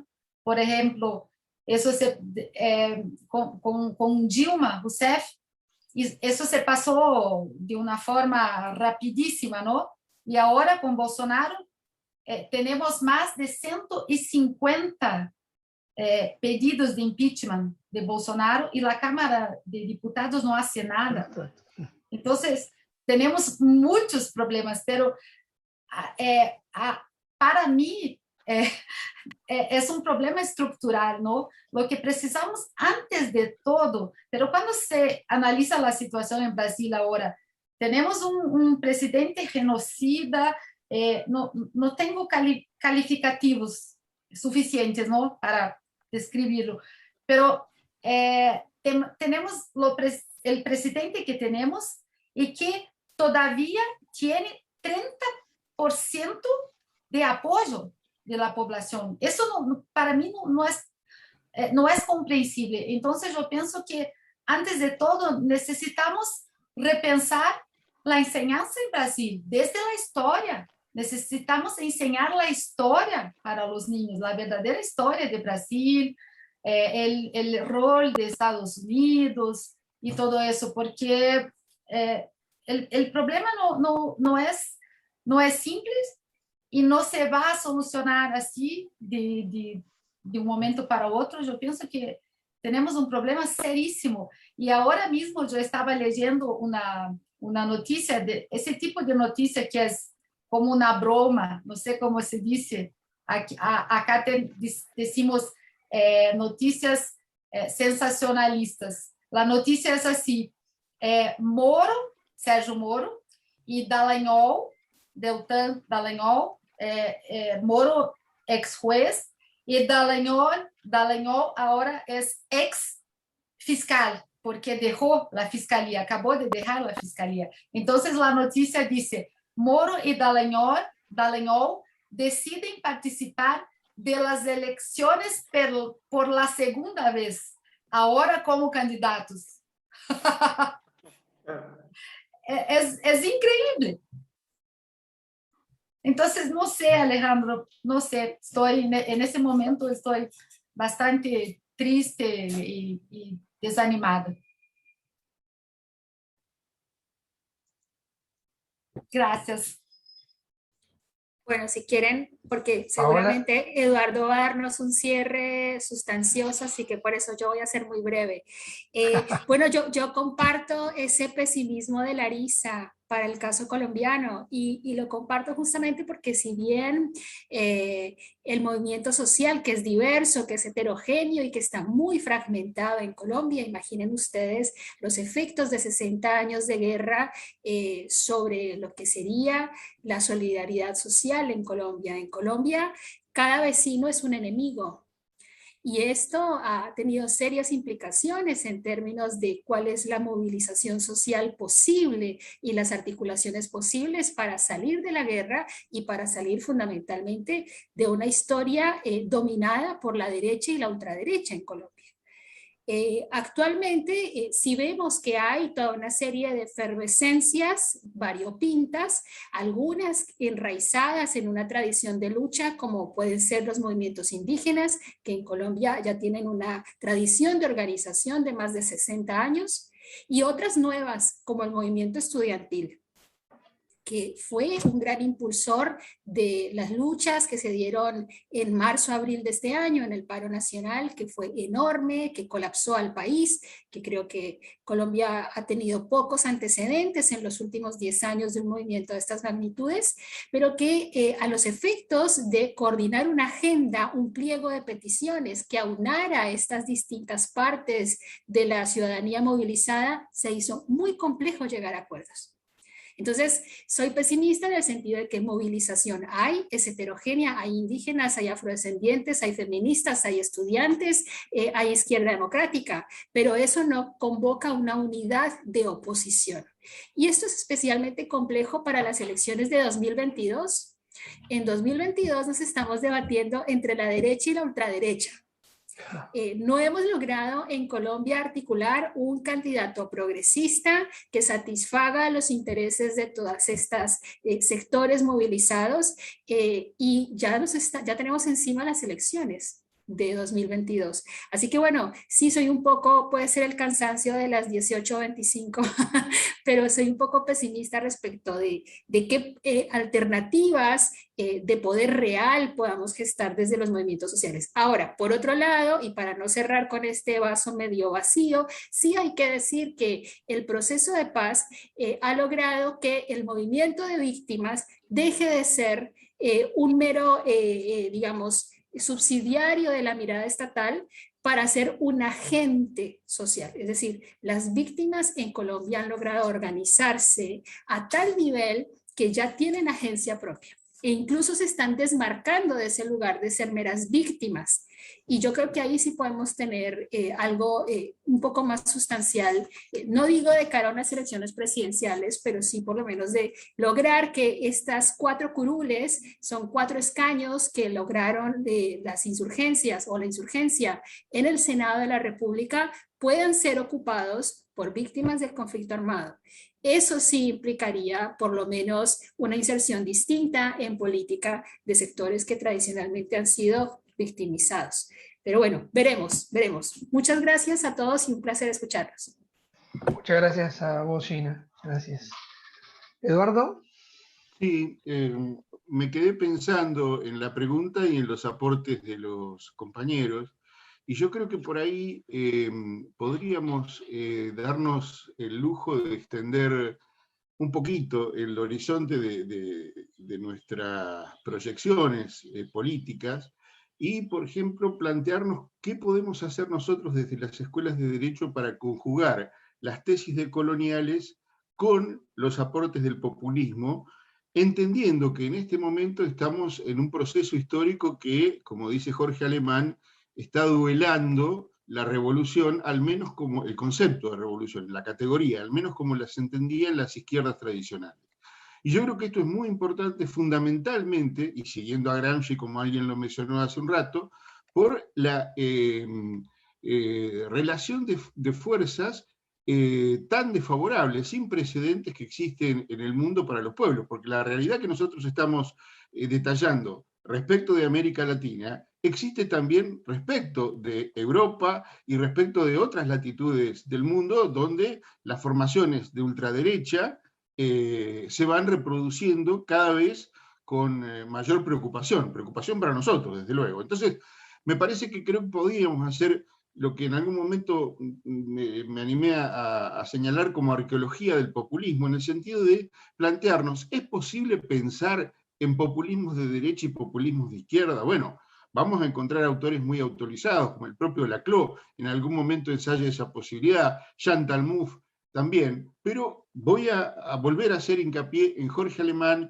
y decir que en realidad es imposible que exista un populismo de derecha, que pueden ser otras cosas, pero que tienen que ver con la condición no rupturista de un pensamiento que siempre se agolpa dentro de la circularidad sin salida de un neoliberalismo como el que estamos atravesando. En el caso del populismo, a mí lo que me interesa es hacer esta suerte de ejercicio arqueológico siguiendo la biografía de Laclau. Laclau es, además del escritor de La razón populista, que es este libro que todos conocemos y que ya tiene 15 años, un poco más, desde su primera edición, pero Laclau, antes de llegar a Inglaterra, en los años 60, había sido un militante del Partido Socialista de la Izquierda Nacional. Esto lo digo no como docente, sino como longevo. Lo digo casi como viejo, porque lo recuerdo perfectamente. Laclau era uno de los más avanzados discípulos de Jorge Abelardo Ramos y Jorge Eneas Pilimbergo.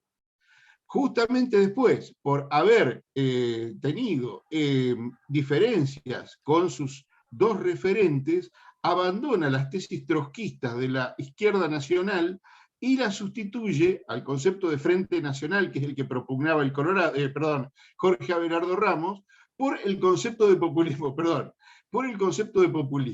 no estando ya en la Argentina. Y ahí sí comienza a desarrollar toda una teoría que tiene que ver con la traducción que él hace al mundo de lo que fueron los movimientos populares no marxistas, pero movimientos que contraponían no tanto la contradicción burguesía versus proletariado, sino la contradicción nación versus imperialismo. Y esto me parece que tiene todavía una gran vigencia, que se expresa en el peronismo histórico en la Argentina, pero también en otros movimientos como pudo haber sido el irigoyenismo, que no necesariamente eran movimientos de izquierda, ni participaban de las ideas teleológicas deterministas de que una clase social, por su inserción en un determinado tramo del proceso productivo, estaba llamado a hacer inexorablemente la revolución. Entonces creo que hay que repensar la categoría de pueblo como algo que está en permanente construcción y deconstrucción. hay que repensar la categoría de demandas equivalenciales, porque cuando esas demandas equivalenciales de todas esas minorías sociales o grupos sociales que muy bien mencionó Paola recién, son capaces de ser articuladas por un liderazgo que en definitiva expresa la síntesis, y no al revés, como lo hemos leído nosotros en clave neoliberal liberal por nuestra formación, allí sí hay posibilidades de generar una forma populista de habitar determinados espacios de la conducción política.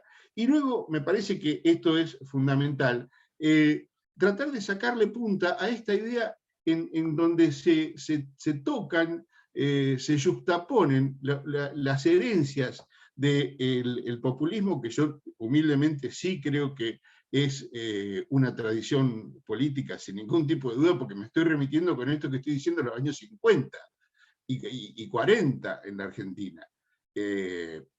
Mérito justamente de esta diferenciación biológica que tengo con el resto de los compañeros, pero eso yo lo recuerdo perfectamente, las discusiones entre las izquierdas clásicas y el peronismo, y recuerdo, no es para plantearlo aquí desde luego, cuáles eran las diferencias, y las diferencias siguen siendo las mismas. Entonces me parece que lo que tendríamos que tratar de hacer, perdónenme el término, el neologismo, una suerte de fracking de lo que nos dejan estos legados del populismo, de los frentes nacionales, de los movimientos de liberación nacional que se dieron en nuestros países latinoamericanos y en todo el mundo. No olviden ustedes que en la década del 60 nace el movimiento de países no alineados, que tuvo su primera reunión en Belgrado, y que es posible remover o renovar o revivir de alguna manera o exhumar con un apego a ciertas categorías como las que mencionaba recién, que implican además tener en cuenta que ya no hay una disputa por el sentido, que ya hay planteado en las sociedades del mundo antagonismos que son muy difíciles de suturar. Hay agonismos, pero también hay antagonismos, siguiendo el léxico de Chantal Mouffe, y esos antagonismos a mí me parece personalmente que nos están complicando por todos los motivos que enunció Paola recién, y mucho, o los que decía Larisa, o los que señalaba Nicolás, pero también nos están dando la pauta de que no es necesaria la unidad como una homogeneidad, sino que la nueva unidad tiene que ser producto de la heterogeneidad de los distintos grupos sociales, de los distintos sujetos políticos que aparecen en este tercer milenio, que nunca van a ser representados en su totalidad, pero que sí es posible articular en sus demandas equivalenciales. Perdón.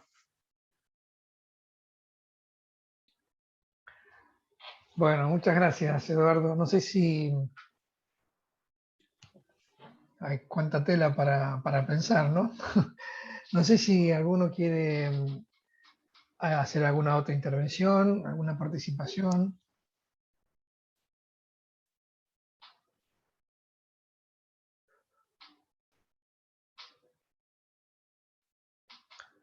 Bueno, si no, dejamos acá, nos despedimos y los invito a continuar con las jornadas mañana a partir de las 15 horas con un nuevo panel. No sé, Lucía, ¿vos querés comentar algo? No, simplemente agradecer. Ha sido una jornada muy, muy interesante y fructífera, el panel especialmente, y nos reencontramos mañana, bueno, con otros dos paneles. En primer lugar con el que vamos a compartir con el Programa Académico Institucional de Derechos Humanos, que aquí está Alejandro, y luego con los colegas y las colegas también invitados y que integran el comité asesor de la especialización en derechos humanos. Así que seguimos conversando mañana. Bueno, muchísimas gracias y nos vemos mañana. Gracias, muchas gracias a los panelistas por sus intervenciones, por estar con nosotros. Gracias, hasta mañana.